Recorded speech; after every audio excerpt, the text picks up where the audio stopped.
is the news. The 11 o'clock report of news, weather, and sports. From NewsCenter 23 with Darin Watkins, Korynne Halverson, Kyle Osborne weather. Now, NewsCenter 23. Topping our news tonight, the workers are organizing. Hundreds of farm workers in the Yakima Valley have created their own union and are hoping to recruit others in the same manner. Rod Smith reports tonight on the founding of the union and the goals of its leaders. The union is an outgrowth of the asparagus boycott instituted last spring by Centro Campesino against growers in the Yakima Valley who were accused of unfair labor practices. Cesar Chavez, the head of the vast United Farm Workers Union, visited the valley last April in support of the boycott. Farm workers rallied around his efforts. Organizers say the decision to unionize locally goes far beyond representation and recognition. Convention president and board member Ricardo Garcia says the plight of the migrant worker really affects everyone. There's a litany of problems, everything from wages to housing to health, and all of these problems affect the overall community where we live, the Yakima Valley, the Wenatchee Valley, the Tri-Cities. All of us are affected by what's happening to the farm laborer. Unfortunately, Tomas Villanueva was elected president of the union at its inaugural convention last weekend. He says the farm workers, in essence, are victims. It's really more because of the many abuses, the many injustices, and certainly the low wages that farm workers have been receiving for many years, and their forefathers have received. So it was a determination, what farm workers say, ya basta, you know, it's no more of injustice.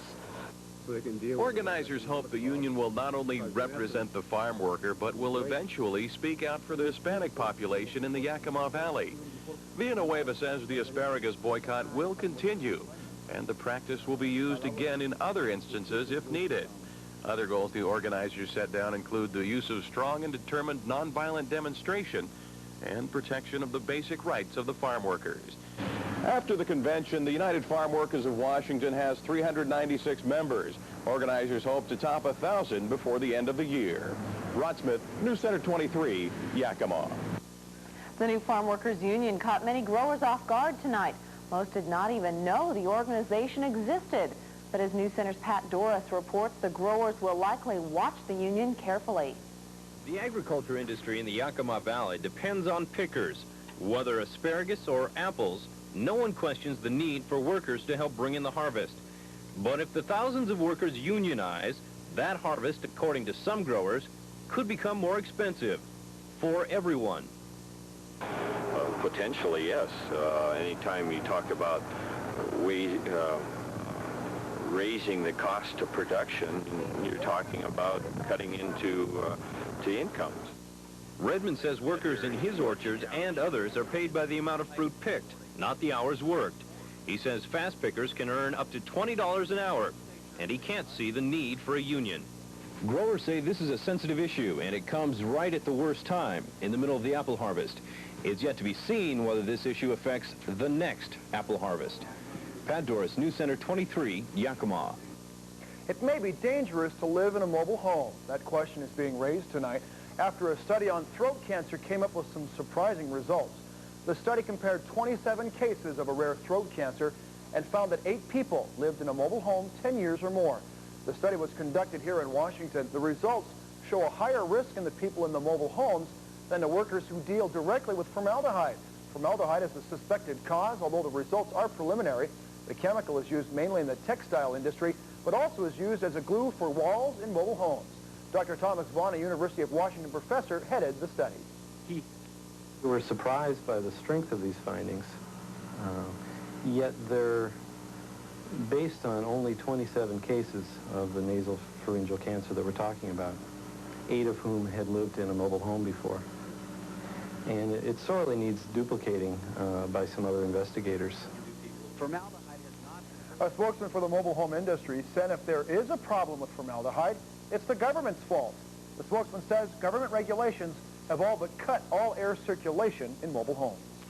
There's some question tonight over the amount of radiation spewed from the Chernobyl nuclear plant. Today, 2 newspapers quoted a scientist as saying the plant released as much radiation as all previous nuclear bombs and tests. Well, tonight, the scientist denies that, saying that he was misquoted and adding there is no way to measure the amount released at Chernobyl. In Richland, a panel of scientists are seeking ways to measure the radiation released at Hanford some 40 years ago. They think a higher level of radiation was released than was reported at the time. The panel held its second day of hearings today. NewsCenter's Kim Anapenko was there. 7 of us in the family. 5 of us have clinically diagnosed tumors and or cancer. Marguerite is concerned that her family's health problems may be related to years of living by Hanford. She feels her testimony today should offer a reasonable question to what might be a potential hazard in the community. While most people in today's meeting came to testify about health effects that may be related to living around Hanford, others came to testify about their good health. From my experience here, for myself and my family, I have 10 children and 43 grandchildren. None of them seem to have any cancer that I know of. Dean Powell has been a Hanford bus driver for many, many years. He has been in all areas of Hanford and within a few feet of a radiation spill. Yet he claims to have no ill effects from working on the reservation. The Hanford Health Effects panel will deliberate for the next 3 days, taking in all of the information that's been presented here. The experts will make recommendations at the end of the week as to what they feel should be studied further. Studies that may cost millions of dollars. Reporting for NewsCenter, I'm Kim Anapenko. Well, still to come here on NewsCenter, families who lost loved ones in the Space Shuttle Challenger disaster today started a new fund in their behalf. Also, is 55 miles per hour going to remain the speed limit? Maybe not. Stay tuned.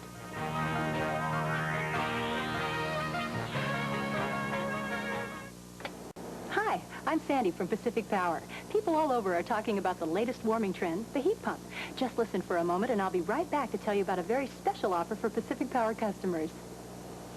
Heat pumps? Boy, I can really tell you about heat pumps. I figure it's going to cost less than $300 a year to heat this house, and it's a big house. And it's probably one of the smartest things we've ever done. The nice, warm, even heat is a real plus. And in the summer, it's an air conditioner. It's true quality. You just have to try it for yourself. For more information on heat pumps, call toll-free 1-800-633-7000. Now for that special offer. When you buy a new heat pump by November 15th, we'll give you this valuable indoor-outdoor digital thermometer absolutely free. For more details and this free booklet telling you all about heat pumps, just call this number now. But hurry, this offer is limited. Call 1-800-633-7000.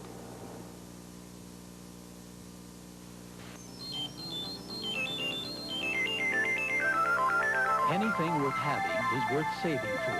You begin by putting away a little every payday in an insured, safe account, earning interest at a competitive rate that'll add to your deposits every day.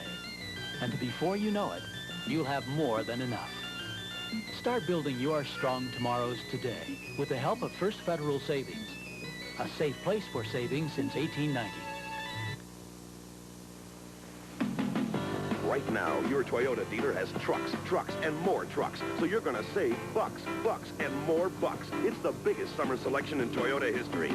Save on a full line of America's #1 selling small trucks, 4x4s, 4x2s, even 4Runners. Check out the special prices your local Toyota dealer is offering today. Just to save bucks, and more bucks, you got to do it while he still has trucks, and more trucks. Toyota, the right deal, right now.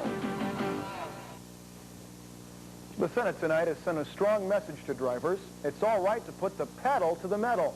By almost a 2-to-1 vote, the Senate agreed to allow states to repeal the 55-mile-an-hour speed limit. Under the provision of the new legislation, states may permit a 65-mile-an-hour limit on rural interstate highways. The national requirement at 55 miles per hour on all highways is dated. It's outmoded. It's anachronistic. It doesn't make sense these days. We've had a great deal of discussion about the fact that people are not abiding by the law. They obviously aren't, because in the West, at 55 miles an hour, you never get there. The measure now must still be approved by the House. Well, fewer drivers are dying on Washington's roadways since a mandatory seatbelt law went into effect. In fact, since June, the state's fatality rate is down 11%. A statewide study shows half the people on the road are wearing seat belts. The Washington Traffic Safety Commission heralded the study's results today. The commission is promoting the use of seat belts during a 3-day conference. How many people out there are not injured as bad because they're wearing a seatbelt? I hear countless stories from people saying, I was wearing my seatbelt in my neighborhood the other day and I hit a small bump and nothing happened. Well, that's good. Those are the stories we want to hear about, not the one where they hit a small bump and they hit their head on the windshield, had to go to the hospital. And in Yakima County, fewer people are wearing seat belts than the statewide average. Only about 45% of us are buckling up. As NewsCenter's Lorene Jew reports, part of the conference on using seat belts is focused on ideas to increase the number of people buckling up. They're using everything from T-shirts to plastic cups to get their point across. The message is to buckle up. Jean Nelson is one of 75 people who've come to exchange ideas on how to promote seatbelt usage. In Gig Harbor, they use sweatshirts. I think it's too bad it had to be a law, but it had to be, because it's the only way, it seems, to make people conscious of what does happen. Most people admit that teenagers are the most difficult ones to convince to buckle up, so they've decided to start giving their message at an earlier age. In Mason County, their philosophy is the younger they are, the more willing they are to listen. So they're starting in the classroom, telling youngsters about astronauts and movie stars who buckle up. I think they're a lot more impressionable the younger they are than when they get to be teenagers. Better to start them out in car seats and then wait till they're that old. Promoting safety isn't cheap. It takes a lot of money to print posters and T-shirts, so organization is a key. What I would say is have a plan, be organized, and get the key people you need, and the doers. So whatever the plan is, many are hoping if it works in one community, it just might work in another. Lorene Jew, NewsCenter 23, Yakima. That's what they would have wanted. That tonight from the families of the 7 astronauts killed in the shuttle explosion. Commander Dick Scobie's parents, who live in Glebe, joined in the announcement of a new space learning center. The families are beginning a fund to help raise money for the center. Scobie's widow, June, says the crew would have wanted their children to learn all about space. We feel that a living tribute to the Challenger crew is appropriate more so than a memorial of brick and mortar. We feel that the crew would want this tribute to them, particularly to the mission, more so than to them as individuals. They all believed in teaching and education, particularly science education, communication, the exploration of space. The center will be run in conjunction with the Smithsonian Institute. Sounds like a great program for kids, too. Well, still to come, the weather, something we're all concerned about on our first day of autumn. Is this rain going to continue? We'll find out coming up next with Kyle in our forecast.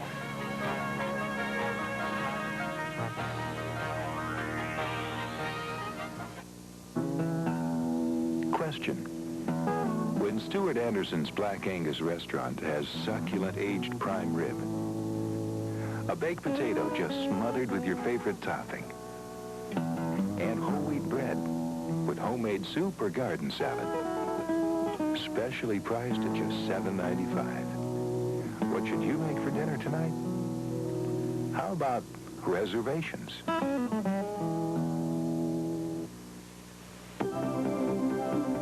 You're really on the move all over the West, so you need a bank that can keep pace with you. Well, only a First Interstate Gold Bank card lets you cash a personal check up to $1,000 and get cash instantly at banking offices all over the West. So come to First Interstate. We're not just keeping pace. We're setting the pace.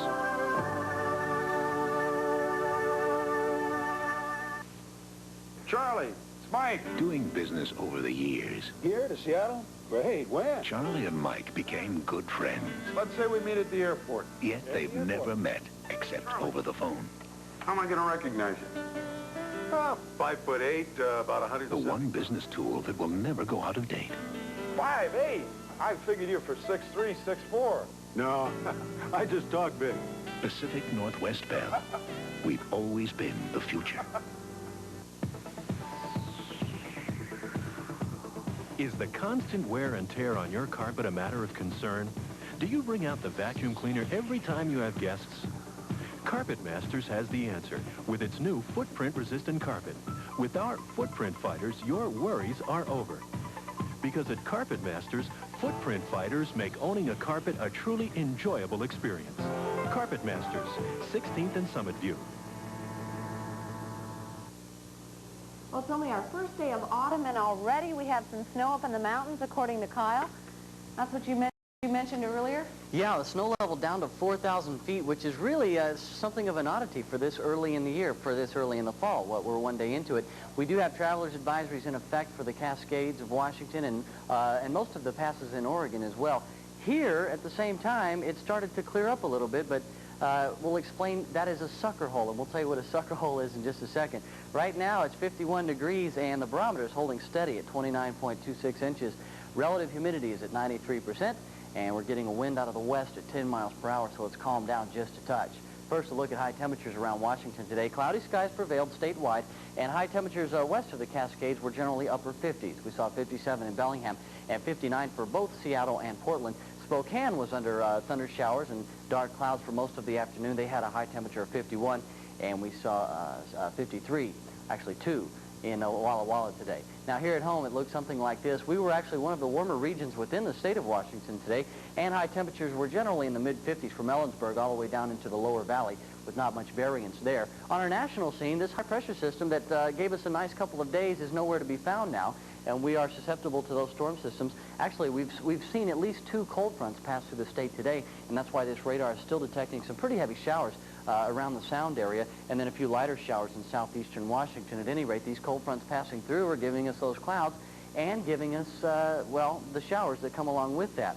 Around the rest of the nation, it's kind of a quiet evening, except for right in the heart of the heartland, as a matter of fact, where there is flooding happening in places like southeastern Nebraska, southeastern South Dakota, and portions of Iowa. At 5 o'clock this afternoon, National Weather Service was reporting that the water levels were almost 14 feet above the flood levels. So very serious weather happening there, and the rain continues to fall, although it has slackened up a little bit this evening. Now, overnight lows tonight for that region are going to look, well, pretty warm considering all the cloud cover in the area. Down along the southeast, 70s and 60s. And back across our region, we're going to go with 40s east of the mountains and 30s west of the mountains, to include the Cascades, where we once again have that traveler's advisory in effect.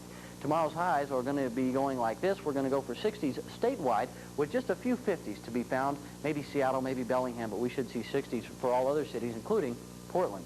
Now look at this satellite shot, and we'll tell you what a sucker hole is. It's actually just what it means. It's a large hole inside of a cold front, so that we get the idea that things are just going on great, and we see a couple of stars and the moon, and again, guess what? Things change very rapidly. We think that's what's going on right now, and even though you do see a few stars out, we think that the rest of this front's going to be pushing through overnight to give us considerable cloudiness tomorrow. Now tonight, we're going to go, let's make that partly cloudy, and there is a chance of some more showers tomorrow. And then once we get, or actually overnight, and then tomorrow we are going to have another chance for showers and some more clouds. There, I said it, and a high temperature of 60 degrees. Ellensburg, maybe some occasional rain when we get to the late morning hours. Tomorrow, cloudy and rainy with a high temperature of 55 to 60 degrees. And down in the lower valley for tonight, we're going to call for possibly an occasional rain shower. But remember, partly cloudy is the general rule to follow here. Tomorrow, however, look for cloudy skies and a rain shower. Western Washington, remember the traveler's advisory for the mountains, 4,000 feet. We've already had some reports of some light dusting of snow tonight. Tomorrow, cloudy skies and more showers can be expected. Look for a high temperature ranging from 55 to 65. Now, on our extended forecast, it looks like 2 more days of questionable weather. In other words, clouds and maybe some rain showers in the afternoon. Friday, it looks like Mr. Sunshine's going to peek back out, and he could stay with us through Saturday, but Sunday it looks like more clouds. So really at this point, because of those cold fronts moving in and out, the weather seems to be changing, Korynne, every couple of hours. We saw clouds earlier today. We see stars now. I think we're going to see some more clouds later on overnight, and then again tomorrow. All right, I won't get my hopes up then driving home tonight that tomorrow's going to be a beautiful day. Wait for Thursday. Okay, thanks very much. In Texas, they're attacking a budget problem head-on. No, it's not roads or even housing, but cancer the state is going after. Legislators feel early detection of cancer will save Texas money in the future. The state's plan for early detection is now a model for other states. Dr. Bob Lanier reports. It's said that everything is bigger in Texas, and that includes health care problems. One of the most pressing issues is cancer. Because of a failing economy, the Texas legislature has initiated a model plan designed to use the best of both private sector and dwindling state resources.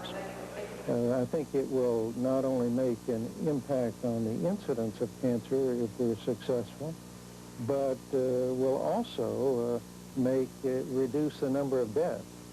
The plan that may soon act as a model for the rest of the nation has 5 parts. Did everyone get page 102? First, students would get a good head start on how to live longer through good diet and exercise and saying no to cigarettes. Second, the latest findings from the research centers would be rapidly used on the local scene. Every doctor's office a cancer prevention and detection center. Third, health education programs for regional needs would be developed to reach every person regardless of language or location. Fourth, cancer care is situated mostly in cities. That must change to involve communities.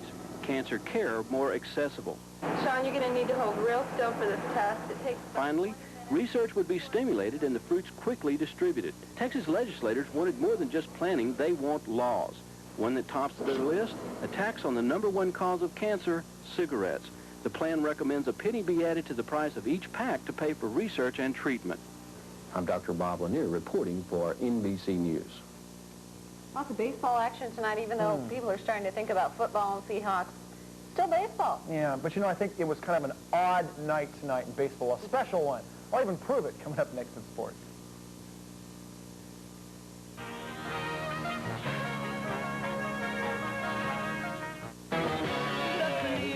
At your Chrysler Plymouth store, sends our new cars right out the door. Out we go, everything goes. Get $1,500 cash back on new '86 Chrysler LeBaron GTS Premium or low 2.4% financing, plus the 550 protection plan and a great clearance deal. Everything goes, everything goes. Get up to $1,500 cash back or 2.4 financing at your Chrysler Plymouth dealer now. It's time to play Late Night Trivia. That's part of our show? The most important meal of the day is the late night snack. The late night motto is be suspicious. Stupid pet tricks have become history-making television. Late Night is filmed in New York, New York, the town so nice they named it twice. The late night champ, David Letterman. Let's have a word from the winner. Watch it. Heck, this show is so good you could slice it up and serve it for dessert. Seattle Mariner manager Dick Williams had high hopes this season of finishing 3rd in the American League West. Well, now Williams may have to worry about finishing in last place instead. Tonight, the Mariners trailed by 3 at 4-1. Then in the 4th, a handful of singles. Harold Reynolds pops a shot up the middle. Ray Quinones comes in to score. Suddenly, it's all tied up at 4. But they sort of let down after that. The Rangers come on with a handful of singles of their own. Sierra's one-bagger here off the foot of Billy Swift. The Rangers took the lead and then rack up the runs big tonight. They go on to win the final. Texas 12, Seattle 6. Otherwise, a pretty strange night in baseball. As you get down to the last few weeks of the season, many players are already tired, and others are looking forward to their winter vacation. Here's the highlights of tonight's action, or rather the lowlights of some games. In Houston, rookie left-hander Jim Deshaies fans the first 8 batters he faces. That'll set a major league record for the most number of Ks to lead off an inning. The Astros' magic number is now 3. After that, it gets pretty ugly in Milwaukee. Bill Buckner shows the dangers of broadcasting. Now watch and listen.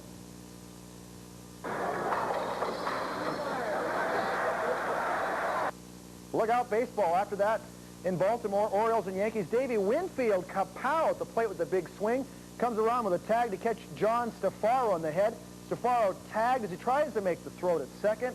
That's why they call it dangerous baseball. He wasn't hurt, though, and didn't have to leave the game. The game winner, even worse, Brad Havens in relief, a 59-foot fastball with the Yankees win it 5-3. In Oakland, the A's and the Chicago White Sox with 5 errors to blow a 3-1 lead. Well, I guess we won't see the rest of that video. Instead, we'll go right to the scores. Let's jet through them. New York beats Baltimore in extra innings. Toronto downing Detroit. And other games tonight, it was Boston losing to Milwaukee. They're letting up. Minnesota the winner over Kansas City, and Cleveland down in California. And the Nationals, the Mets the winner tonight will continue their hot streak. Montreal doubles up on Chicago, San Diego over Atlanta, Pittsburgh over Philadelphia by 1. Cincinnati slips past San Francisco, and the Dodgers are blanked by Houston 4-0. Last year's NBA scoring champion Dominique Wilkins has renegotiated his contract with the Atlanta Hawks and has signed a 5-year deal reported to be worth $6.5 million. Last year, Wilkins had the best season ever in his 4-year career. averaging over 30 points per game, and they led the Hawks to their best record in 6 years. And now I can just go out and play ball and not have to worry about anything for hopefully life. And one big thing I want to say is I never would be able to get this far or be this happy if it wasn't for my mother. And what I would like to do, I'd like to give her my new car and for being so inspirational in my career. Thank you. He can afford a few extra ones. Wilkins would have made a mere $600,000 this season under his old contract. Finally, in sports, USC football coach Ted Tallner says his 12th-ranked Trojans aren't ready to play the Huskies this Saturday. Meanwhile, University of Washington head coach Don James is worried about playing in Los Angeles. And he should be. The Huskies have only beaten the Trojans in L.A. once since 1964. James adds, it's games like this that makes or breaks champions.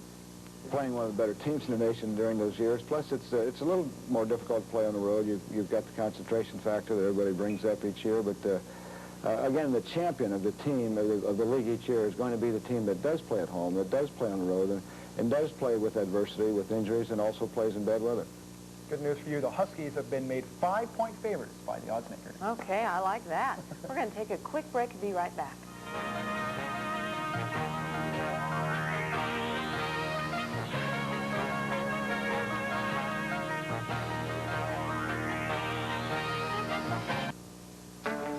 Here, the lowest financing in Ford's history. Get 2.9% financing or up to $1,000 cash back. 2.9% on Ford Escort, 2.9% on Thunderbird, 2.9% on Mustang, 2.9% on Tempo, or get 2.9% financing on Ford trucks, 2.9% on Rangers, 2.9% on Bronco 2s, 2.9% on F-150s, and 2.9% on F-250s. So hurry, see your Northwest Ford dealer now while selections are best, because nothing comes close to Ford. Finally tonight, a Spokane woman is in Washington, D.C. tonight living on the streets. The woman says she wants to know what it's like to be a bag lady. Bill Benson reports. Be found in virtually every city in the country, including our nation's capital. Street people, bums, those down on their luck. Whatever the description, they are a group at the bottom rung of the social ladder. The female members of this cast-off society are referred to as bag ladies, so named because they often carry their only possessions around in a paper bag. The world they live in can not only be unpleasant, but dangerous. Washington, D.C. has one of the highest crime rates in the country, a city with 15,000 heroin addicts and 140 homicides so far this year. Yet being a bag lady in D.C. is something Beulah Lund of Spokane feels she has to experience. Well, I witnessed a lot of street people this summer when we traveled back to New York and Washington, D.C., and it touched my heart, and I wondered how they really felt as humans. What are you going to do with that information, that experience? I'm really not sure. I don't know if one person can make a difference.